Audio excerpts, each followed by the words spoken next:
Dünyada felsefe bilan munosabat yo'q odam bo'lmaydi. Felsefe har bir odam bilan munosabatlik. Har qanday bir odam mayli o'zi his qilsin, qilmasin, uning felsefe minutlari bo'lgan bo'ladi. Chunki felsefe odam bilan tug'mi keladigan narsa. Ya'ni insonda aql farosatni so'yadigan tug'ma bir istak bo'ladi. Buni biz kichik bolalarga diqqat qilib baxsak bayqaymiz. Bir dada balani uyga qo'yib ishqa maqmoqchi bo'lgan vaqtida bola deydi: "Dada, ishqa bormay, men bilan o'ynasang olmamda." Dadası deydi: "Balam, ishqa bormasak pul topib olmaydi." Dada, pul tepib nima ish qilamiz? Pul topmasak oshqalimiz, qo'saq yeydigan narsa yeymiz. Qo'saq yeydigan narsa yeb nima ish qilamiz? Qo'saq yeydigan narsa yemsak yashay olmaymiz.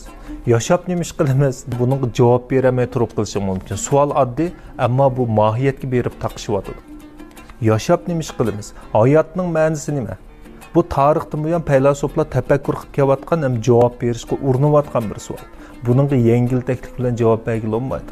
Bu sendan hayotga nisbatan mohiyatli tafakkur qilishingni talab qildi. Demak, bu yerda falsafaning aniqlamasi chiqyotdi. Falsafa olam va hayot haqidagi eng mohiyatli tafakkur. Odamda shu mohiyatni bilish uchun intiladigan istak bo'ladi. Ammo bu kichik faylasuflarning sap tafakkuri bular cho'ng bo'lgan muhit tarafidan bo'g'ildi.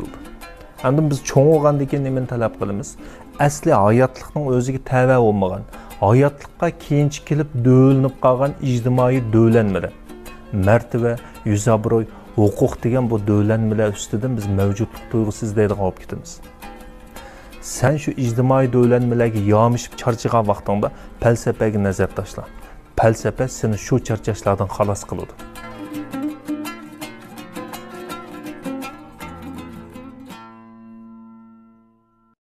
Dünya